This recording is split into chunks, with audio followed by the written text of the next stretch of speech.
Hey, how's it going, y'all? This is Chaz from Classic Komodo, and this time I'm reviewing all the different second assault maps so that way you PC guys and the PlayStation guys can know what you're getting into before you actually purchase these or get these. They should be coming out for you guys about February 14th.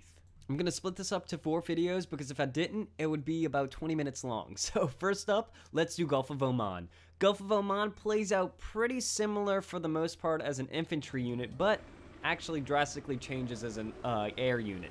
So if you can see right now, when the dust rolls in as the Levolution, it's really hard as a pilot to see ground units and actually other air units. But what I'm going to be doing is just giving you guys a brief overview of the entire map layout, what it looks like, and kind of how it feels. So first off, we're going to start at G Point. The G Point is basically the same as it was before. There was a couple of added stuff in it to add for cover, but for the most part, it's basically the same. Except for the fact that now they have elevators. So they want to put elevators everywhere that they can. Now they have an elevator here so that way you can ride to the top and kill camping snipers. Another cool thing is that on most of the points, there are weapon pickups, and they're kind of associated to where you're at. So for instance, on the top of this point, there is a weapon pickup, the sniper, the really strong 50 caliber sniper. So that's a weapon pickup for here, and along the coastline you'll see that there's a bunch of other weapon pickups as well associated with those spots.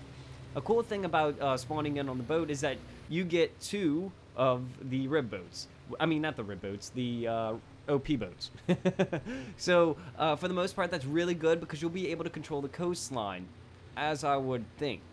But for the most part, it's really difficult once the sand rolls in to see people, especially if you want to kind of keep your distance. You have to almost be right on the shoreline in order to kind of pick off targets, unless other people are spotting them for you.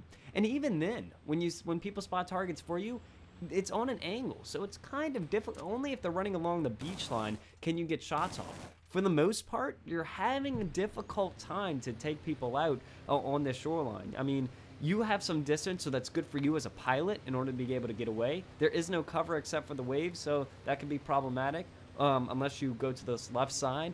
But for the most part, it's a little bit troublesome to actually get some kills. This is just an example of, I was trying to see if there was any advantage of being in the boat besides being able to control the shoreline. And for the most part, no, there isn't. You're able to kind of basically patrol those 3 points, which is really good because those 3 points are you know, tough to get for the attacking team, and that's why getting these 2 boats is really essential in capturing that shoreline. But for the most part, after that, it's up to the armor in the air to take care of business, because as you can see, you're not going too far with the boat. You get stuck pretty quick. This time, I'm going to show y'all how when you're advancing from the shoreline, if you're in infantry, and we're going to go to Delta, which is the far right point that you can get. All the points that I was saying before have weapon pickups associated with that point. So on this one, even if you're not an engineer and you need some help taking out those boats, this one has a rocket launcher that you can pick up and, you know, take out some of the boats if they're giving you a problem. I kind of like and dislike this because of the fact that it's so hard as the team spawning on the aircraft carrier to get onto shoreline. All I remember is back in the day on Battlefield 3 having a super hard time getting onto the shoreline and them just kind of camping us from spawn. So there's that was that one. This one's Charlie. You get that rocket launcher, and then at Bravo you don't get a rocket launcher. You do get a sniper though, so that way you can pick off some people from the boat. If you know, it's a possibility if you want to do that route. But B point is pretty tough to get because for the most part that's the first one everybody jets for. Alpha is actually pretty interesting as well. Alpha's the one on the far left that you've seen before if you're attacking from the carrier side. This side you get the MGO. I don't know why you get the grenade launcher, but for this one you actually have these where you can detonate, and they detonate right there to your left. Both of them. I was actually surprised that both will detonate, and one's actually really close to you. So if you have a problem with armor advancing towards you, I guess that's another way for the defense to kind of rape, but I'm not sure why they would give them that, but it's an option nonetheless. Here, we're spawning that echo. Well, we're getting echo here, and you see that the crane has been brought down. A lot of aesthetic changes has happened on this map. As you can see there, they have brought back the skid loader, so that's always cool. And they give you a sniper, I guess, to pick off the people that are camping at the top of those towers, because those can get pretty annoying as well.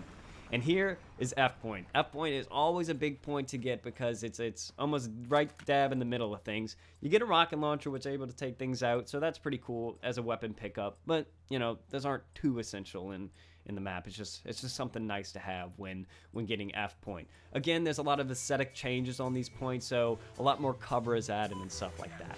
So do you like the map? Dislike the map? Let me know in the comments below, and I'll be uploading all the maps shortly. Thank you guys, and as always, stay classy.